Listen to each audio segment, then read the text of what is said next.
Hello and welcome everyone. And as one of our participants, Johansson, says, here we are again. Welcome to this Tortoise Thinking with Public Libraries 2030. My name is Polly Curtis. I'm an editor and partner at Tortoise. Today we're asking, how do libraries communicate their value in the new world? So I want to say welcome back to everyone who's been to a Think-In before. I can see you all saying hello, rock and roll, let's rock. And so I know some of you have been to a Tortoise Think-In before, but there are a few new people here. So just to kind of rewind and tell everyone what the format is. Tortoise is a news publisher. We publish slow news in an app to our membership. But we also do news in a very different way. So we do what we call open news. We open up all our editorial discussions to our members and experts and ordinary people to listen to as many people as we can before we publish our journalism. And through that, we came to form partnerships with organisations such as Public Libraries 2030, where we dig into specialist subjects together to really understand what's happening. And obviously, the library world has been through a huge disruption, as have we all in recent months. And we've been using these sessions to really try and make sense of what's been happening, to share our experiences and try and understand what the better future looks like for libraries.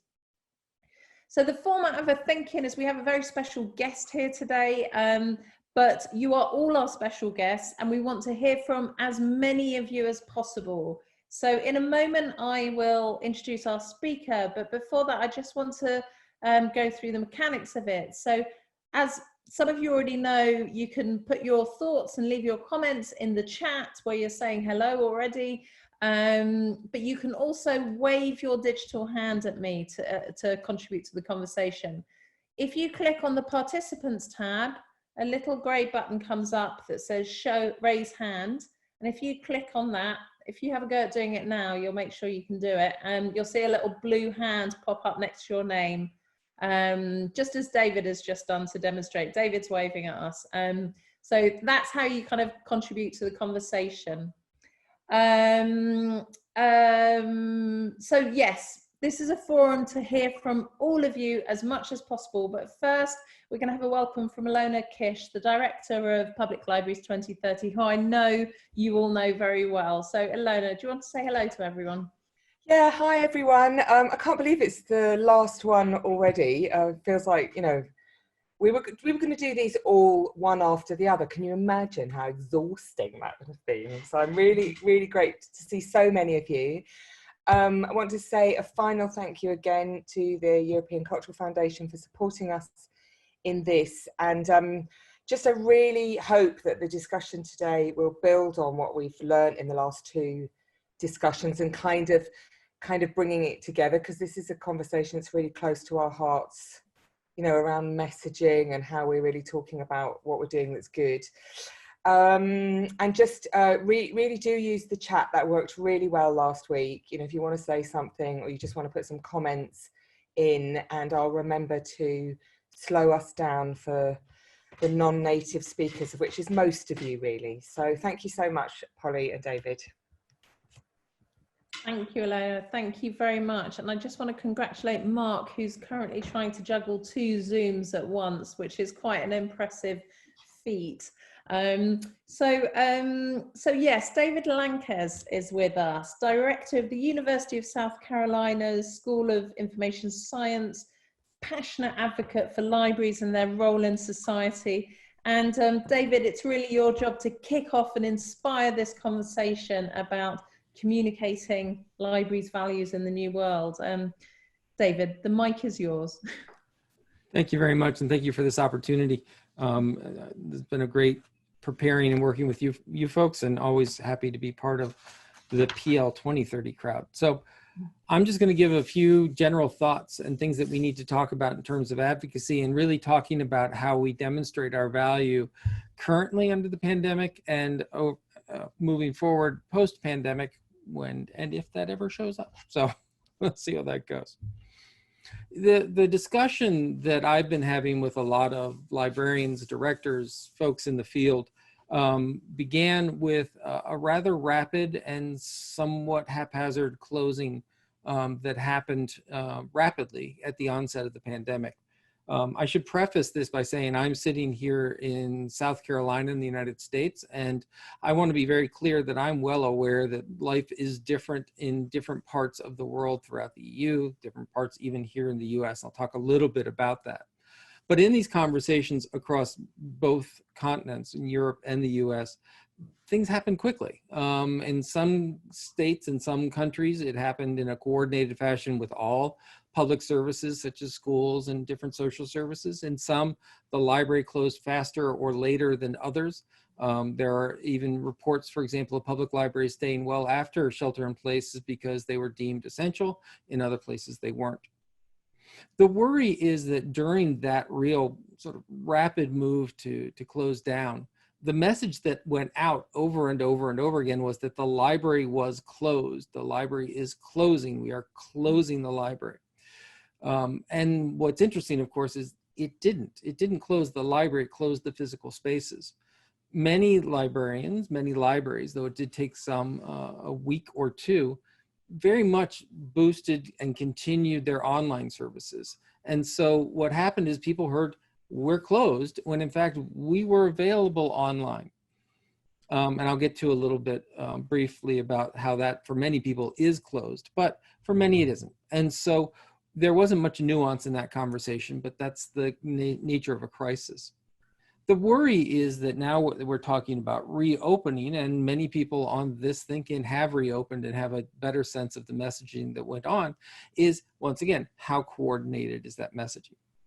When we closed down and the narrative really began to get out that, no, we're still here, we're still ready to serve, how can we serve, et cetera, the initial reaction was very much around collections, that a lot of the work that had been going on for decades, once again, lots of folks on this call, about turning and transforming libraries from collections and buildings to community hubs, community centers, library as a movement, democratic movement, a lot of this sort of proactive social message that was going around in public libraries got quickly, once again, pushed to the side as we realized really quickly that a lot of the digital services we were building up at the same time we're building up community narratives, community messages, getting that out, weren't very well linked. And so what happened was when people came to us virtually, they were receiving a very different experience. The first session we did, we heard about, for example, the New York Public Library rapidly increasing the amount of money they were spending on virtual and digital collections, licensing, getting out ebooks, making that available. That's a common theme throughout much of what we see in library land is we increase the amount of money, we increase the availability of almost always third-party applications to provide e-collections and digital books. It took a while then for libraries to really begin to think about, get in place virtual services. One of the early ones that came above and beyond collections was the notion of read-alouds and story times, and bringing in different authors and bringing people to have conversations. There are many libraries that I've talked to that actually saw their programming, their services shoot through the roof. I mean, they're talking about, I was talking with someone in the Chattanooga Public Library, and they had authors come in reading their own books, and they had talked about hundreds and thousands of people showing up for these sessions when, once again, when they were in a physical space, you were talking about tens. And so there was an opportunity to begin to move forward to talk about other ways that people could provide services and connect. One of the other things that's interesting is if you looked at some of the threaded messages that went when we talk about values, were places where libraries could have commented and didn't. For example, we all became Zoom addicts, even though the Zoom software, he says in the Zoom software, was sort of notorious for having issues with privacy and security and these types of things. And libraries weren't necessarily providing an alternative method or mechanism or even advice on how to do that. And so these became ways in which I think we have some missed opportunities.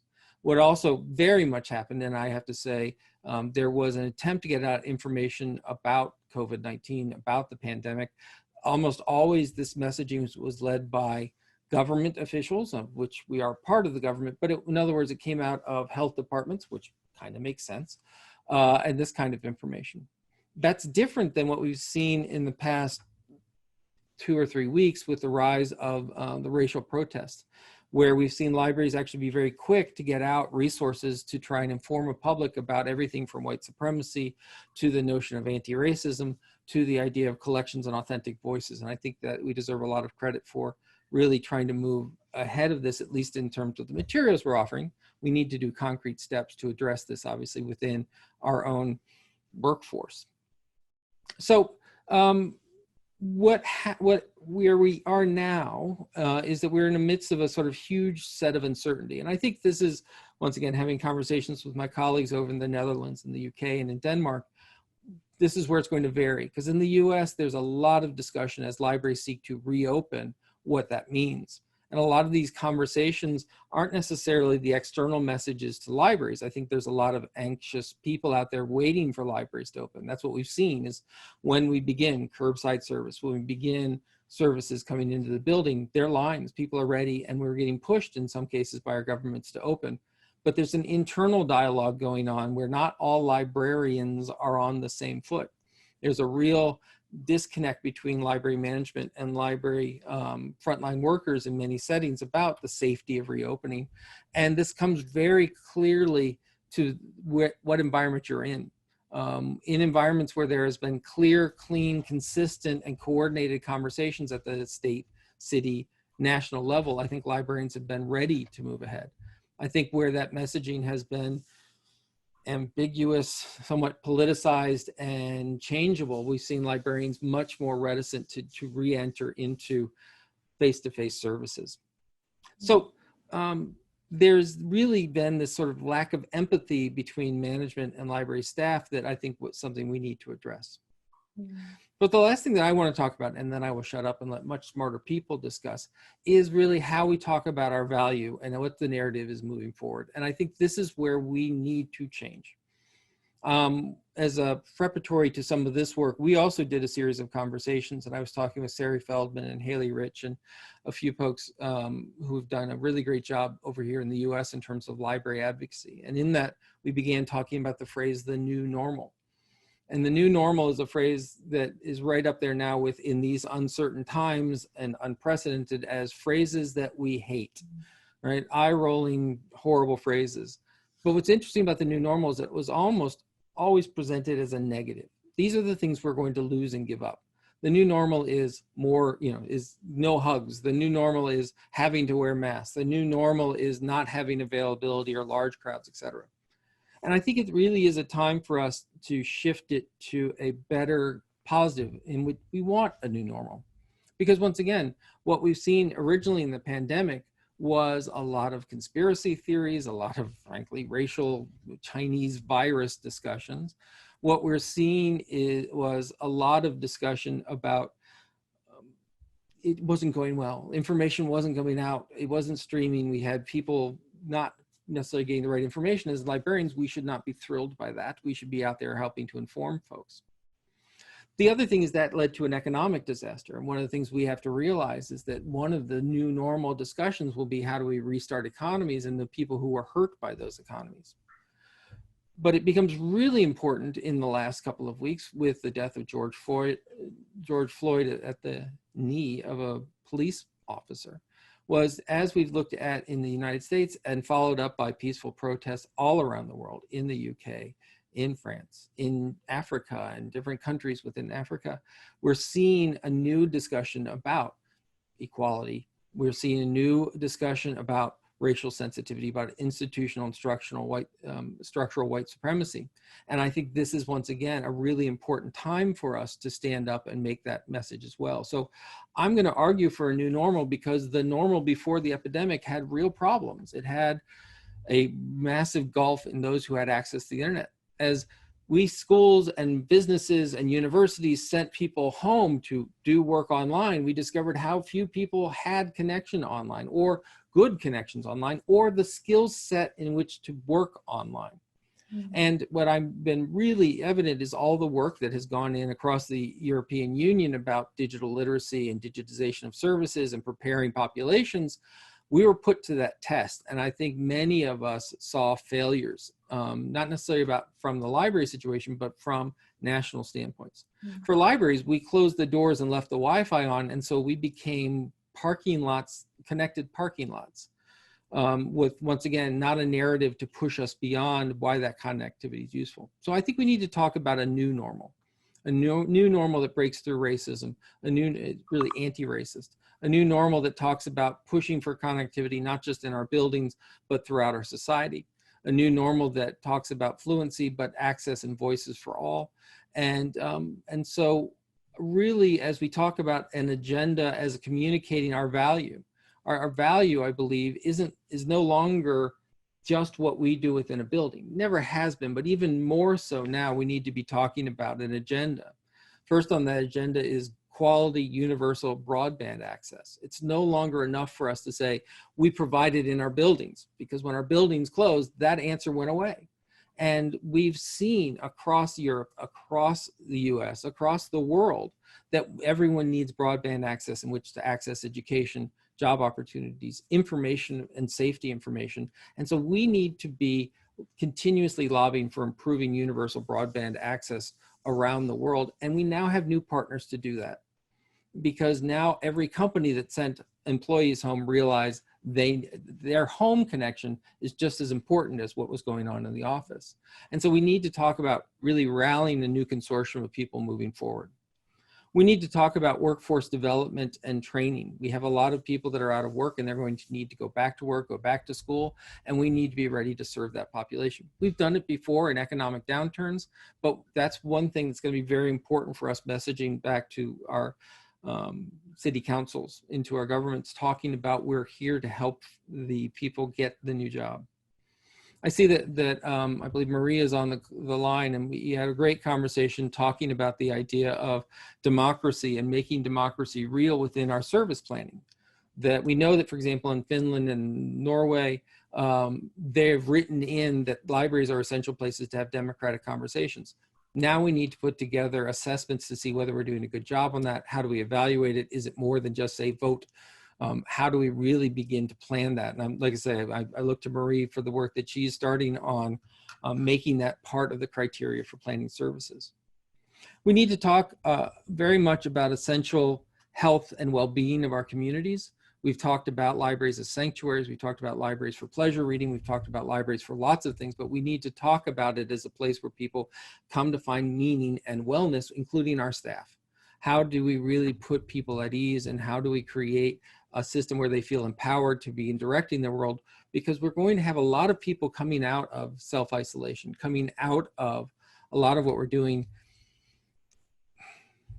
They're going to come out with trauma. They're coming out with the idea of not feeling like they're in control or safe about the world that's around them. We're going to have children that weren't in school, that have gaps in what they were learning, but also isolation and the effects of isolation. And we need to be ready to address the sort of health well-being of them mentally as well as physically.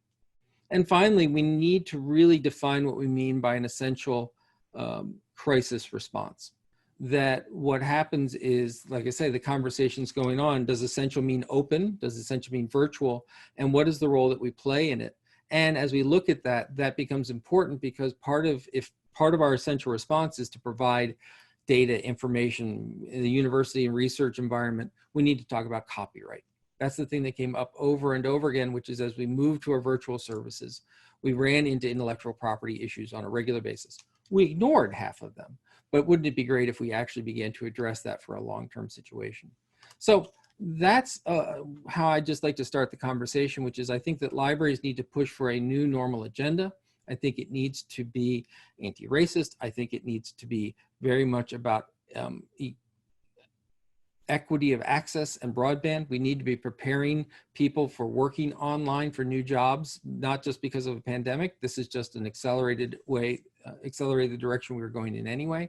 And we need to then talk about how do we, as we get our physical spaces reopened, take what we've learned and the brilliant work we've done and really rejuvenated the concept of the public library from book palace to democratic movement. How do we bring that to our online environments as well? So Polly, I'm going to turn it back over to you at this point. I think I need to go and lie down for a bit, because you've just covered so much ground, an amazing opening, so many thoughts to draw in. I would love to hear some of the participants' response to that. How does that chime with what you're experiencing where you are? So I'd really encourage people to wave their hands in the air to join in the conversation. I'm going to come to some of you in the comments as well, but I followed everything you said, David, about setting out that kind of the value shift from collections and buildings to social spaces and democratic kind of facilitators, about what you learned through the crisis, about the internal learnings as well as the external role of libraries, and then that very powerful case you made for a new normal that sounded like a manifesto really for what libraries should be. But there was, in the middle, I lost the plot slightly when you were talking about the missed opportunities. What were those missed opportunities? I think it's important to kind of capture the learning of a crisis period. Just expand on that bit a bit for me, please. For me, the major missed opportunity was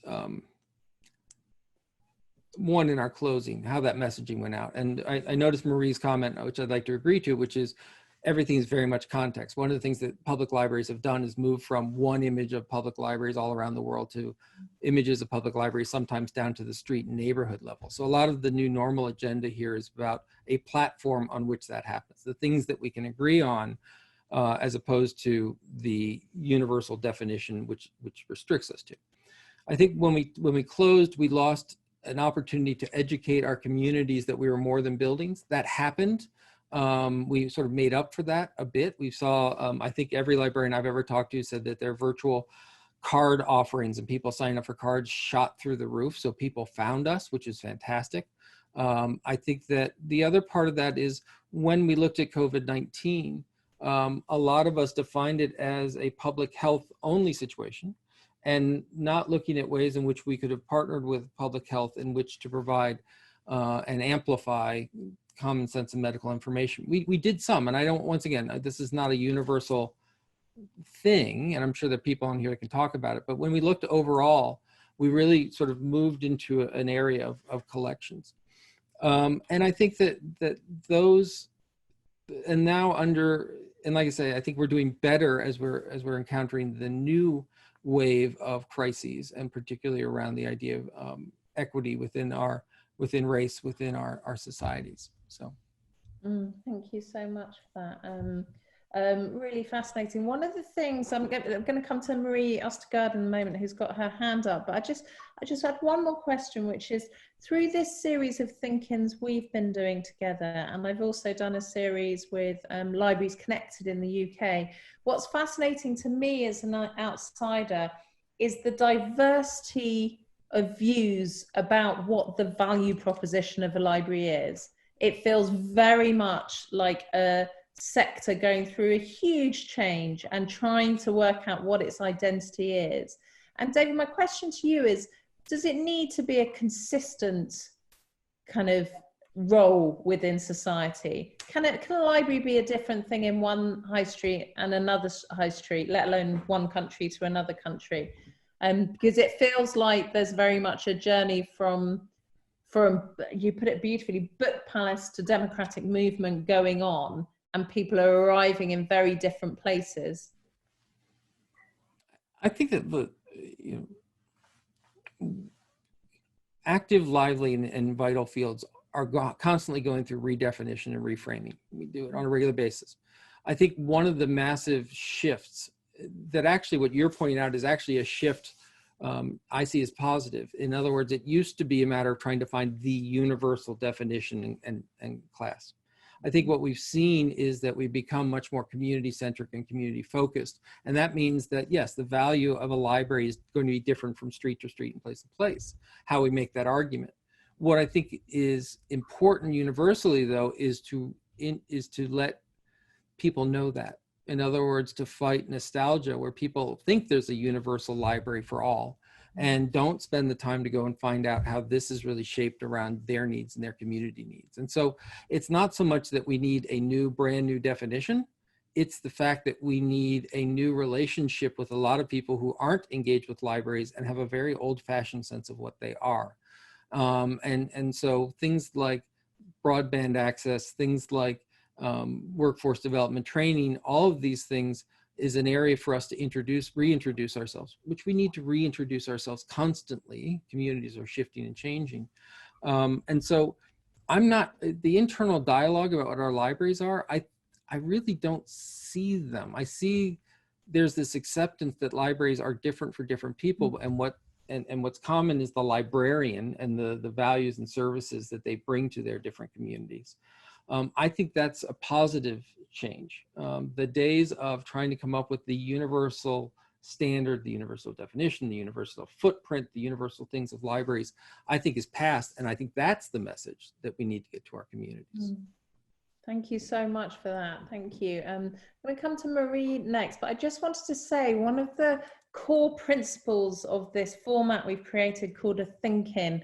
We talk about civilized disagreement, which we're great believers in. The shouting happens on Twitter. We have really robust and challenging and different points of view. So I'd also say at this point, if anyone is thinking something very different to David at the moment and wants to introduce a different perspective on all of this, I would really encourage them to put their hand up or leave a comment in the chat, and we'll bring you into the conversation, because I think it's that diversity of thought where we'll get to a better understanding of the way things are. But let's come to Marie next. Marie, hi. Hi, how are you? I'm good, thank you. And thank you, David. This is always very inspiring, and I loved it's a very broad perspective that you're putting in front of us today. So there's a great opportunity to dive in. And what it made me think is that we spend a lot of time also in this group of Lighthouse Libraries, spend a lot of time, have been spending a lot of time over the years to exchange knowledge of each other's circumstances. And all of a sudden, during this shutdown, we had, for the first time probably, a similar situation. Almost every library in the whole world except Sweden closed down, and that's quite uncommon that we have such a similar situation. And so now, but what happens now is that now that we are opening up, we need to then restart the conversation, because what we open up to are very different circumstances. And what we found while we were closed down was that our users experienced that closed down very differently. So it's, for me, it seems like a starting all over again, trying to figure out what is it, which is a good thing, because that's what we learn from. But to try, and we need to start over in having that share of what is it that we're experiencing right now, and to keep those conversations going, which is what we're doing here, because that's what makes us smarter, is that we meet someone who's doing something that we're not experiencing, or that's not part of our own context. To just think that's every time we hear something also today from each other that doesn't resonate with the reality that we're in, we should immediately be curious, because that's how we will grow into this new normal, whatever that is. Thank you so much, Marie. That's really fascinating. I wonder whether we can come to Bruno next, who's making some really interesting points about repositioning what libraries are for, from a place to a tool. Bruno, what do you mean taking libraries from a place to a tool? Hello, everyone. Hi. Well, here in Portugal, this is a very huge discussion. I've talked to this with Ilona and David a few years ago. We have a major national program for building libraries since the early 80s. And we have a major discussion about what library is, because we have almost 200 beautiful library buildings, new library buildings. But now during the pandemic, all public libraries were closed. And the discussion was, and the question that put up was, what to do now? If I don't have my study room, if I don't have my children's playground, what can I do in order to help my community? And the question for 1, 2, 3 libraries during the beginning of the lockdown was very easy. Help the community, gather the community opportunities. I was just now writing at the chat that on the first days of the lockdown, we have helped libraries to register on a national platform that put together all the home services that restaurants, supermarkets, grocery stores that have home services to the community. And it was a huge success. We don't expect that some of the people access the platform and search for books and for internet and for storytelling, and all the libraries that was registered at that platform have a great success during their services. This is actually a very discussion that we have now, what to do. And for instance, in Portugal, since the beginning of June, all public libraries are now open, but the discussion still is active. What is a library if the building is closed? And here at my team, at the Ministry of Culture, we are certain that the library can exist and can be active in the community without their physical space. And have you arrived on that question, Bruno? So if I asked you straight out, what is a library? What's the sharpest answer you can give? Okay, I was expecting that. As a test. Can I use 2 words, please? Absolutely, you can use 12 if you like. No, okay, two is okay. A facilitator and a responder to the community, definitely.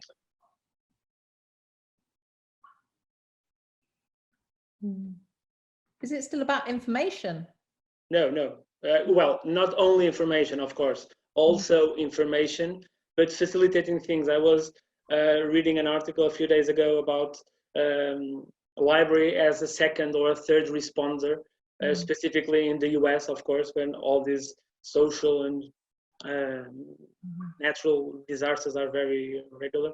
Not only information, to be a facilitated on information, of course, but on services, on whatever all the community needs. It can be food, it can be shelter, it can be a democratic space like we are discussing last week. Not only information, of course, also, but not exclusively information. So I really want to hear from someone who violently but very respectfully disagrees with what Bruno has just said, because I think, you know, it's challenging for me as a library user to hear that. It's amazing. Thank you. Can we come to Maria Stella Rossetti next? I'm not quite sure whether she's going to be the violent disagreeer, respectful, but Maria, what was the point you wanted to raise? Yeah, hello everyone from Italy. It's a great pleasure for me to join this meeting. And I'm very, very happy to meet again Professor David Lanks, who visited our library 5 years ago during his wonderful world tour about the book Expect More. Do you remember, David? So, I think that we have spent our best time, best energies, thinking about all the things to do for reopening in these weeks, in the last weeks. But we have worked, at least in my country, at a, how can I say, at a micromanagement level. And I think that it's time to act quickly at a higher ground and focusing on a big picture and write and communicate a new role for our libraries, at least for the next month and the next year. During the pandemic, we have deeply suffered for the temporary decline of the library, the public libraries as third place. And now, with the libraries reopened, the libraries are empty because our citizens cannot meet yet and share ideas and create new ideas as they did before the pandemic, because of the social distance rules. So we are not in our libraries in the old third place. And during this time, we have to offer new answers to our citizens' needs and to communicate, I think so, and a new paradigm about libraries to our decision makers, to our politicians, local and national politicians, to our potential sponsors, to our opinion leaders, because why ought they devote money to our libraries, devote resources instead of something else? Why? And why and how during this terrible financial hardship, libraries could be part of the solution and not part of the problem to solve? So how can we communicate this new perspective to be part of the solution and not part of the problem? We can do it, I think so, focusing on people and on their perspective of an economic growth. Libraries can be able to meet this important goal, such as helping people to nurture again their self-confidence in finding and creating new jobs, while the jobs is not more present. Helping entrepreneurs, local entrepreneurs who lost their corporations, their companies, to restart with new ideas and a new look to the world. Helping young people and their families to rearrange their skills and adapt their expectations to this new strange economic framework.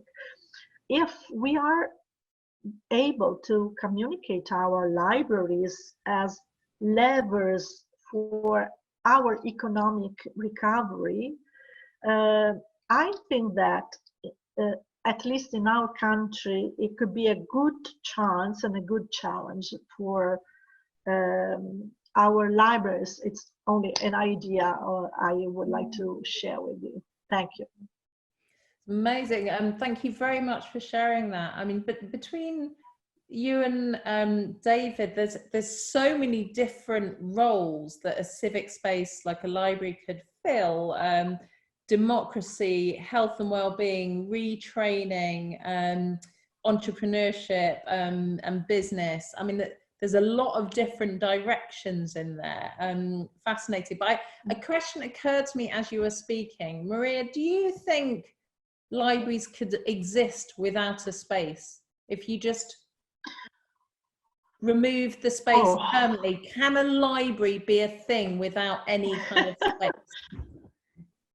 We are not used as librarians to consider our libraries something different from space. We are not used, but we have to improve our creativity to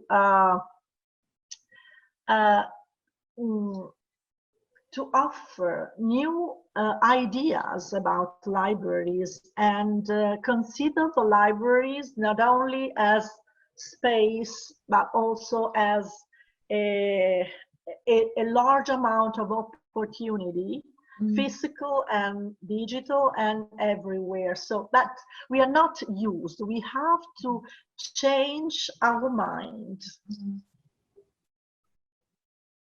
at least in our country. Yeah.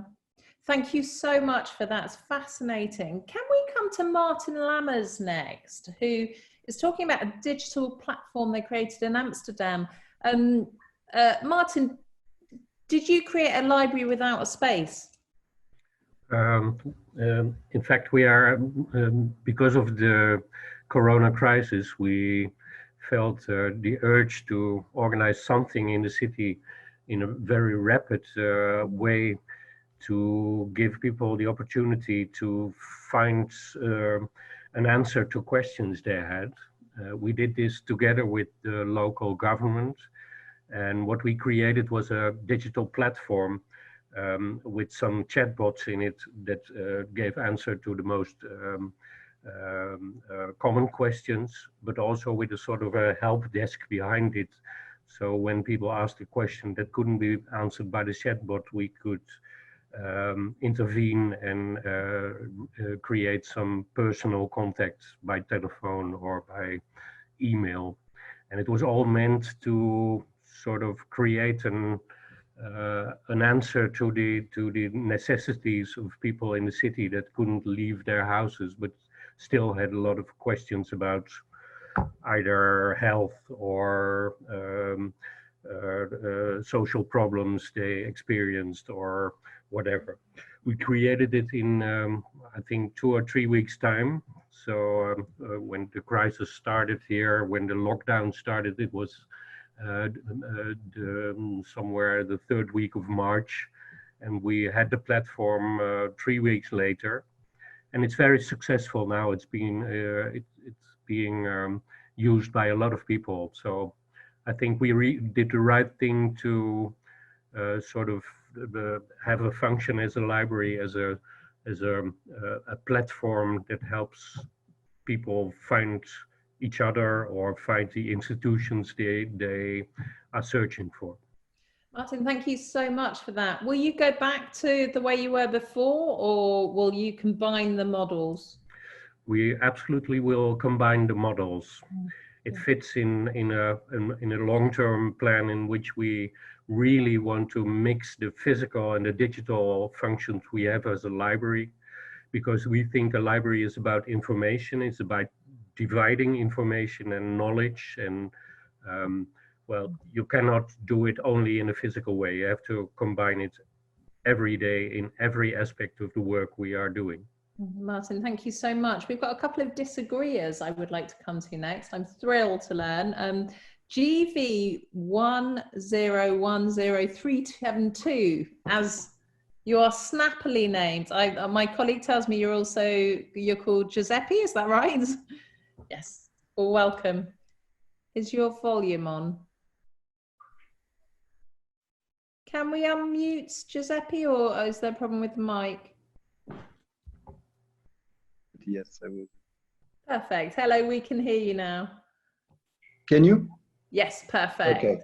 What was the point you wanted to raise? Yeah, I mean, from the pictures that I got from different perspectives, it seems that, you know, all this is a movement of enthusiastic librarians trying to operate within and with their communities to, let's say, to meet some of, to resolve some of the problems created by the COVID crisis.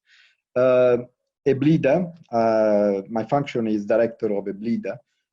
We published a report of, and we also published a report on the new normals in Europe. And actually, there are many examples, and probably I do not wish to repeat what has already been said. Most of the time, it was, you know, technologies and reaching communities. But I found that the most amazing experiences in Europe came from 2 countries. One is Lithuania, and the other is Ireland. And I like mentioning these 2 countries because they are not very often on the, let's say, on the list of countries that, you know, that are part of the international debate. In Lithuania, what is really amazing is that these 2 countries, libraries were fully integrated into national health policies. In Lithuania, for instance, public libraries, together with the National Library of Lithuania, they printed, they produced face masks for the population through 3D printers. And I was particularly amazed because at that time in Italy, which was very much hit by COVID crisis, there was a shortage of face masks. The second example is Ireland. In Ireland, public libraries were fully integrated into the health policies. How? You know that when you have this emergency in COVID crisis, all hospitals are only oriented at solving these kind of problems, and the rest of the people who are ill, they do not receive much care. So in this country, in Ireland, actually public libraries were instrumental, not as, of course, as doctors, not of course as nurses, but in particular with people having mental illness. And I think this integration into health policy is really interesting because it's not just the enthusiasm and the experience, but it's also a well-thought national policy. It's also true that Ireland and Lithuania have not a big number of inhabitants, so perhaps it's easier. But I must say that I was really struck by these two experiences. I mean, it's amazing how many different directions libraries in different countries have gone in this process. It feels like a huge disruption, and not a huge amount of consensus about what the library of the future should look like. I'm hearing so many different roles that libraries could fill in the future. It's really fascinating. Martin Freeman, another disagreeer who is an advocate for spaces. Martin, hi, how are you? Oh, David's making a very good point. There's no one library of the future. Yeah, you've got me wrong again, I'm afraid. It's Mark, not Martin. Oh, weird. What? It's like some weird tick I've developed. Sorry, Mark. No, don't worry. Oh, don't it's worry. the actor, isn't it? It's because it is. Yeah, and I'm not him. No, I mean, I absolutely agree that it's about different places. It's about sort of what's absolutely appropriate to your community, and it depends where you are and what access to technology you've got and what people are used to. But certainly where we are, we still need some spaces. We've gone a long way with digital over the past 12 weeks, and we've gone very quickly in a way which we would never have been able to do before. So in a way, COVID has been advantageous to us because it's got us going on some of the things that we couldn't possibly have managed without it. And that's a really weird thing to say, but it has helped us to do that. We've had sort of technology implemented in our councils that it would have taken us months to get through. So that's really helped us with that kind of digital platform, but we still need the spaces. And what I think we're actually seeing is that our communities are finding it hard because they haven't got a focus, and the library is a really trusted space and it's really popular with local people. And actually it just focused down. And I absolutely get all of those comments about we need to transcend the walls, we need to be outside, because we do a lot of that. And a bit like they do in Ireland, we have a lot of work going out to people who are in dementia clubs, all those kinds of things. But there's a space in a way which is really useful, I still think, for people to actually focus down on that says this is the public library in your community and this is a place that you can come to and you can do this. And it gives you the chance to actually swap those ideas and actually learn about each other. And I think it's a really important element that we need to get back. So I'll be sort of looking at that. We're certainly making plans to reopen most of our large libraries as soon as we possibly can here in the UK, and that won't be until probably early July. But we will be doing that, and we'll be making sure that we try and get back what we've got, but keep those things that we've actually developed over the past 12 weeks, those digital activities that have actually brought us new audiences. Thank you so much, Mark. And I'm sorry, I keep on getting your name wrong. You're quite all right. I'd quite like to be famous, but I'm not. Well, you're famous in this group, so that's nice. Helen is making a slightly different point about the space versus digital. And I suspect, from hoping that we might find an area of disagreement, we're all going to end up in the same space on this. Helen, are you there? Maybe you haven't got your camera on, or Helen's point was around blended physical. Hi, Helen. Hello. We're just unmuted. Perfect. Hello. Now. Yeah, perfect. Okay, I'm very sorry, but I'm actually in the midst of cooking dinner for my family. So well, listen, I wasn't expecting to be. Helen, what are you cooking? Oh, yes, I'm cooking some lovely spinach from my garden. It looks gorgeous. Yes. Helen, tell us the point you were raising there. Well, I think I'm not disagreeing. I'm just making a strong advocacy for libraries transcending their own physical frameworks, not only in a digital sense, but actually as being pivotal in their community and being present, not only as a building, but having a strong presence at other occasions. That could be in parks, that could be at the beach, that could be wherever it's needed to reach also people who don't normally come to the library by themselves and might even have an even bigger need now for something that can create a sense of community. Thank you for that. One of the things, Helen, can I follow up with a question? One of the things, like in this group, we wanted to talk about how do you communicate your value. Do you feel, which country are you in, Helen? Well, I'm from Denmark. I work with Marie. With Marie, okay. Yes. Do you feel sure enough of what your values are to start communicating them? Are you? Well, yes, I think it's about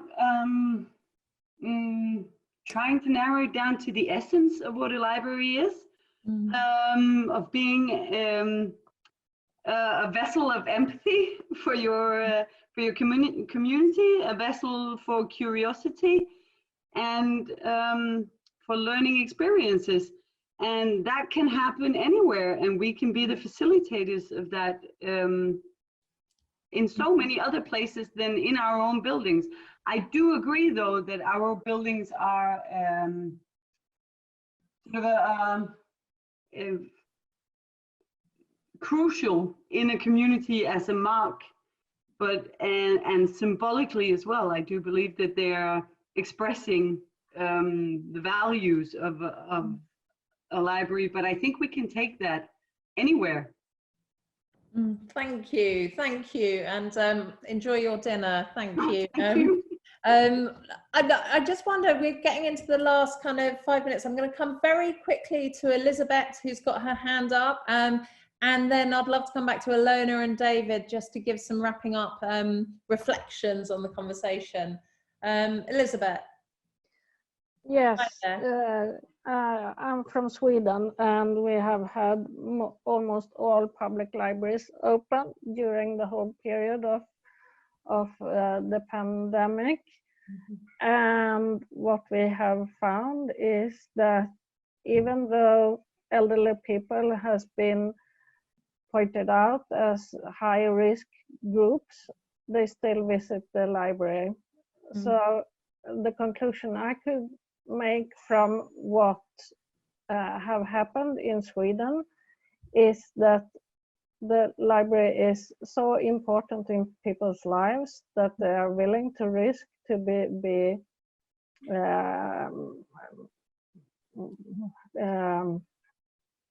contaminated by COVID to go to the library.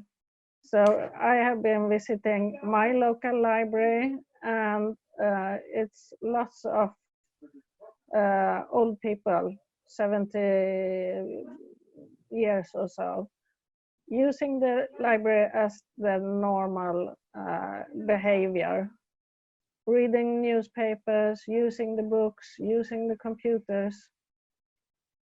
So my conclusion is that the library is that important that you're willing to risk being sick.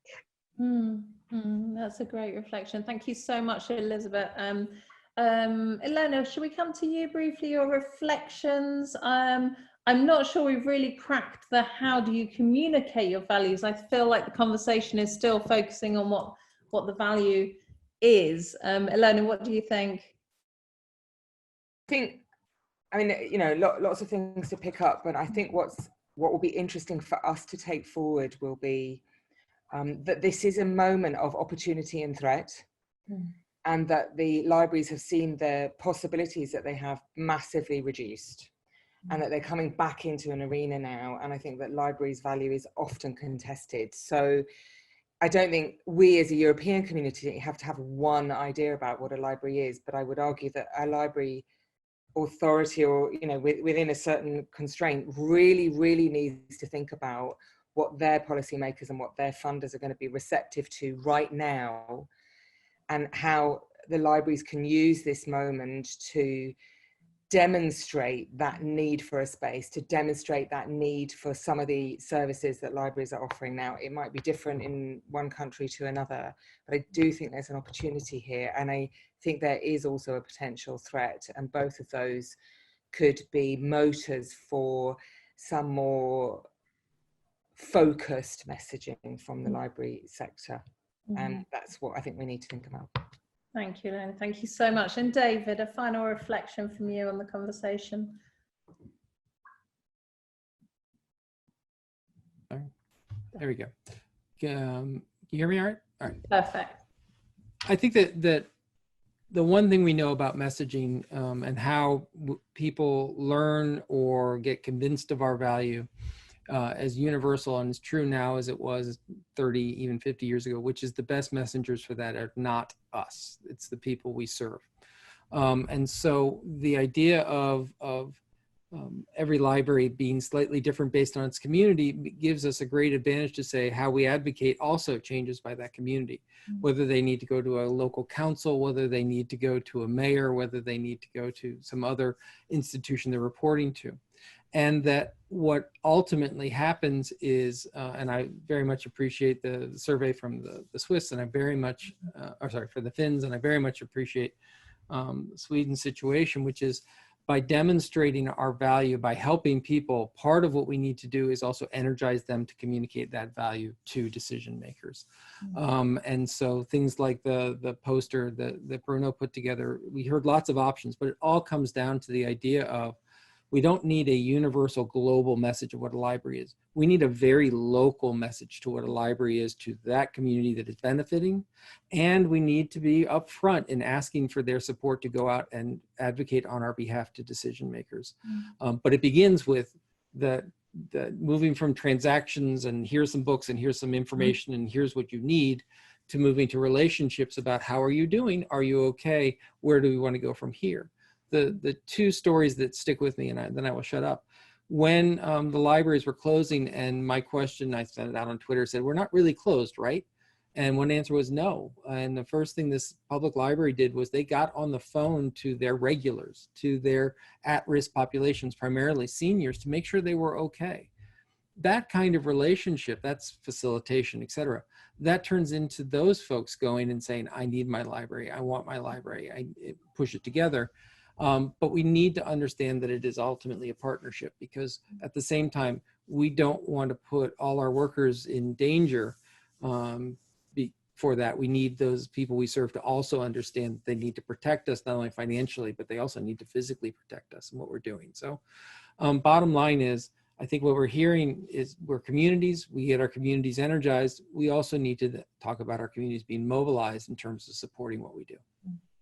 Thank you so much. You have a brilliant way of summarizing things. The two things that will really stick with me is when you said the book palace to the democratic movement, but also that shift from transactional to relational kind of positioning of the library, I think is so interesting and so true in so many of the conversations we're having around trusted institutions across society. It's been a fascinating conversation. It's been a fascinating set of conversations. I want to say thank you so much to Ilona for making these happen.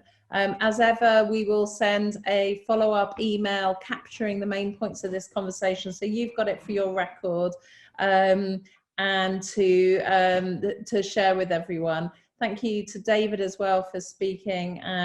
It's been a really, really brilliant conversation. I wanted to plug one thing we're doing at Tortoise.